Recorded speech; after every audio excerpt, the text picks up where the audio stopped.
ரெட்மியோட K series smart phones எப்போவுமே ஒரு இன்ட்ரெஸ்டிங்கான லைனப்பாக தான் இருந்திருக்கு. ரெட்மி K20ல் ஆரம்பித்து K20 Pro, K30, K30 Proன்னு இப்போ கடைசியாக K30 Ultraங்கிற ஒரு அல்டிமேட்டான ஸ்மார்ட் ஃபோனையும் லான்ச் பண்ணியிருக்காங்க. அப்படி என்ன தான் இந்த ஸ்மார்ட் ஃபோனில் இருக்குது? இந்த வீடியோ ஃபுல்லாக பார்த்து தெரிஞ்சுக்கோங்க. அண்ட் அதுக்கு முன்னாடி நான் உங்ககிட்ட வந்து எதிர்பார்க்குறது ஒன்று தான். இந்த வீடியோ உங்களுக்கு பிடிச்சிருந்துன்னா மறக்காமல் கீழே இருக்கிற அந்த லைக் பட்டனை தட்டி விட்டுருங்க.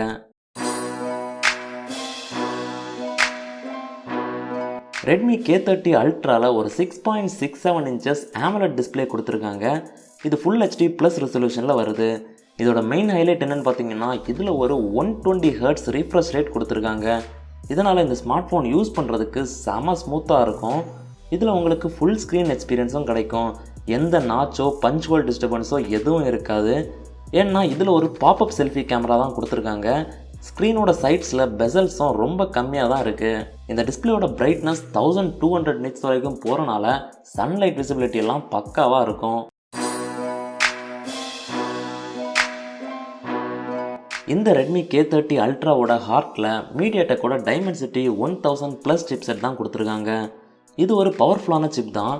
ஸ்னாப்ட்ராகன் கூட கம்பேர் பண்ணணும்னா ஸ்னாப்ட்ராகன் 855க்கும் 865க்கும் நடுவில் இருக்குன்னு சொல்லலாம். இந்த ஸ்மார்ட் ஃபோனை இவங்க லான்ச் பண்ணியிருக்கிற ப்ரைஸ் ரேஞ்சில் இதை கம்பேர் பண்ணிங்கன்னா இதோட பெர்ஃபார்மன்ஸ் வேறு லெவலில் இருக்குன்னு தான் சொல்லணும். கேமிங்க்கும் இது சூப்பராகவே இருக்கும். அது மட்டும் இல்லாமல் இதில் 5G சப்போர்ட்டும் இருக்குது.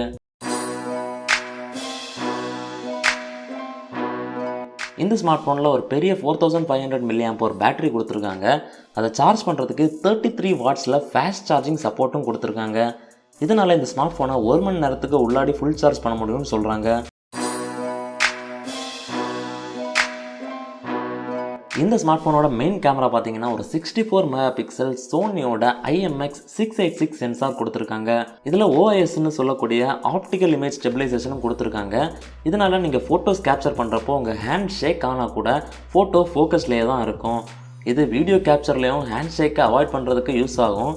அண்ட் இதனால் லோ லைட் ஃபோட்டோஸும் நல்லாவே கேப்சர் பண்ண முடியும். இதோட ப்ரைஸ் ரேஞ்சில் எந்த ஸ்மார்ட் ஃபோன்லேயுமே OIS அதாவது ஆப்டிக்கல் இமேஜ் ஸ்டெபிலைசேஷன் இல்லைங்கிறது குறிப்பிடத்தக்கது. இந்த ரெட்மி K30 Ultraவோட பேஸ் வேரியண்ட் அதாவது 6GB RAM 128GB storage variant பார்த்தீங்கன்னா சைனீஸ் அமௌண்ட்டுக்கு 1999 yuan வரும். அதை நீங்கள் இந்தியன் ருப்பீஸுக்கு கன்வெர்ட் பண்ணிங்கன்னா கிட்டத்தட்ட 20,000-21,000 ரூபாய் ரேஞ்சில் வரும். இந்த ப்ரைஸ் பாயிண்டில் இவங்க கொடுத்துருக்கிற இந்த டிஸ்பிளேயும் ஸ்பெசிஃபிகேஷன்ஸும் வேறு லெவலில் இருக்குன்னே சொல்லலாம். ஈவன் OnePlus Nord கூட கம்பேர் பண்ணிங்கன்னா கூட காம்படிஷனே இல்லாமல் தோக்கடிச்சிரும். ஆனால் ஒரு பெரிய கேள்விக்குறி என்னென்னு பார்த்தீங்கன்னா, இந்த ஸ்மார்ட் ஃபோன் இந்தியாவில் லான்ச் ஆகுமா? ரெட்மி K30யை இந்தியாவில் போக்கோ X2ங்கிற பேரில் கொண்டு வந்தாங்க. அதே மாதிரி இது போக்கோ F2ங்கிற பேரில் வந்துச்சுன்னா செம்மையாக இருக்கும். உங்கள் கருத்து என்ன? இந்தியாவில் இது வந்துச்சுன்னா என்ன பேரில் வரும்னு நீங்கள் நினைக்கிறீங்க?